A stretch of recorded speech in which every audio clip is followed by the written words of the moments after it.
Welcome to E's podcast, where minds ignite, exploring learning day and night. Educators thrive, young minds grow, in science, tech, and art skills flow. Natural minds make us survive.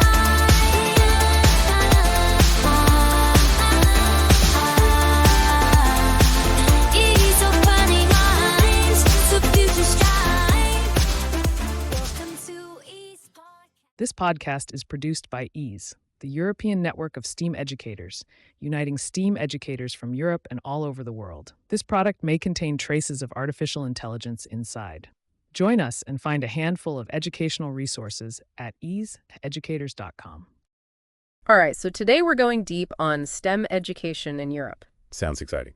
Yeah, and we've got a really interesting collection of materials to work with, focusing specifically on Scientix project and related initiatives like the STEM Discovery Campaign and eTwinning. Excellent. I'm looking forward to unpacking these for you. Me too. All right. And our mission is to really pull out the most impactful insights from all of this for you, our listeners. Definitely.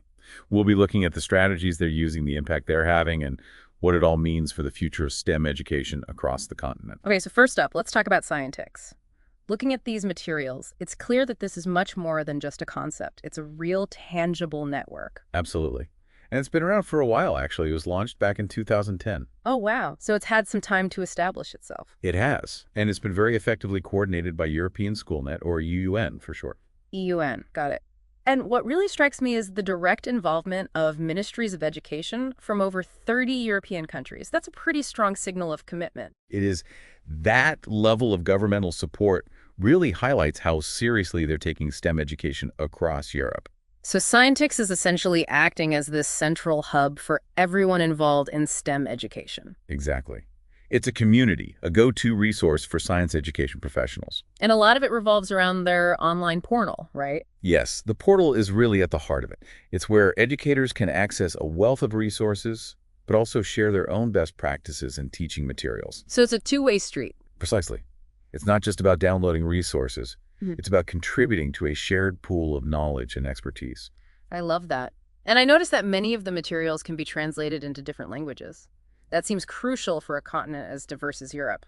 Absolutely. It's about breaking down those language barriers and making sure that great ideas and effective teaching methods can be shared and implemented regardless of where you are. It's about accessibility, ultimately. Yes. Making sure that everyone has the opportunity to benefit from the best that European STEM education has to offer. And the portal isn't just a static library either.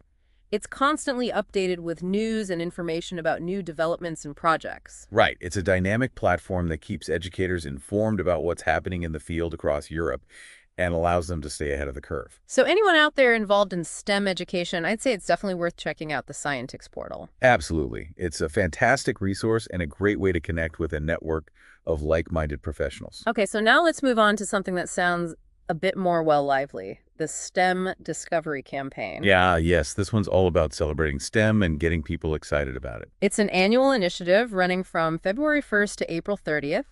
And in 2025, it's being co-organized with NBS EdWorld. That's right. It's a joint effort to really shine a spotlight on STEM careers and studies across Europe. And it's not just about big institutions either. Anyone can get involved. Exactly. Individuals, educators, schools, organizations, community groups, the whole 9 yards. And they're encouraged to share their STEM-related actions on an interactive map. Yes.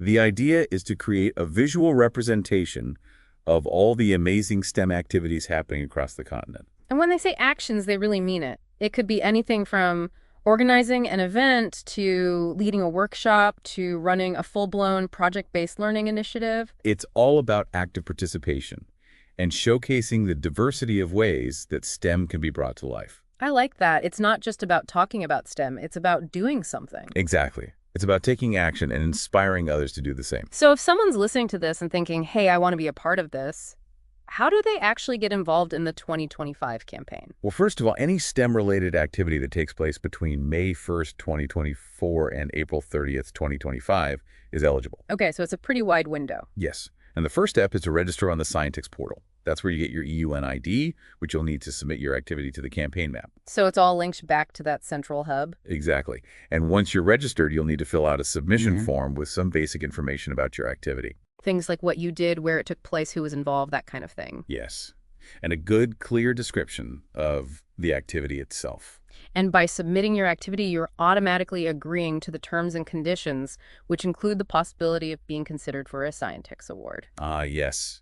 The awards, these are a big part of the STEM Discovery campaign. It's all about recognizing and celebrating excellence in STEM education. And there are quite a few different categories, right? There are. Several really caught my eye. For Yeah. example, there's the Scientix Open Doors to Science Award. That one's specifically for projects that take STEM learning outside of the traditional classroom. Exactly. It's about recognizing that learning can happen anywhere, and that sometimes the most engaging STEM experiences happen in informal settings. It's about breaking down those barriers between education and the real world. Yes. And then there's the Scientix Teamwork Award, which focuses on how educators are using technology to promote collaboration and inclusivity among their students. Which is so important in today's increasingly digital world. Absolutely. We need to make sure that everyone has the opportunity to participate and benefit from STEM education.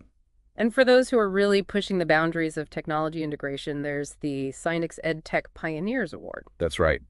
This award recognizes those who are really innovating in the field and coming up with new and exciting ways to use technology to enhance STEM learning. And then there are awards that focus on specific themes like cultural heritage and sustainability. Yes. The Scientist Cultural Legacy Award encourages educators to incorporate Europe's rich cultural heritage into their STEM lessons. And the Scientix Circular Choice Award recognizes projects that promote sustainability and circularity. And let's not forget the Scientix Waste to Wonder Award, which is all about using waste materials and technology to create something new and innovative. I love that. It really captures the spirit of creativity and resourcefulness that's at the heart of so much of STEM. And the winners of these awards often get invited to the Science Projects Workshop in Brussels. So it's not just about recognition. It's also a great opportunity for professional development and networking. Exactly. It's a chance to connect with other passionate educators from across Europe and share ideas and best practices. Now let's talk about another key initiative, eTwinning.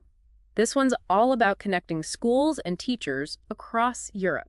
Yes, it's a fantastic platform for collaboration and professional development. It's funded by Erasmus+ and coordinated by the same organization that runs Scientix European SchoolNet. So there's a lot of synergy there. Definitely. And eTwinning has a huge reach. With hundreds of thousands of members, it's a truly massive network. So how does it actually work? Well, it allows schools to connect and collaborate online. They can work on joint projects, communicate with each other, and share resources. And there are dedicated spaces on the platform for all of this. Yes, they have something called TwinSpace, which is basically a virtual classroom where partner schools can work together on their projects. That's really cool. And I understand there are also groups within eTwinning that focus on specific subjects like STEM. That's right. So if you're a teacher with a particular interest in STEM, you can connect with other STEM educators from across Europe. Welcome to E's podcast where minds ignite. Exploring learning day and night. Educators thrive, young minds grow. In science, tech, and art skills flow. Classroom pride to make us survive.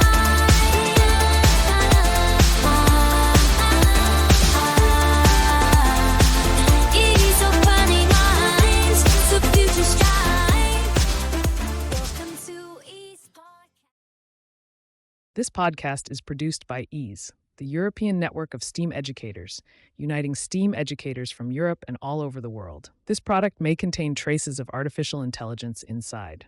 Join us and find a handful of educational resources at easeeducators.com.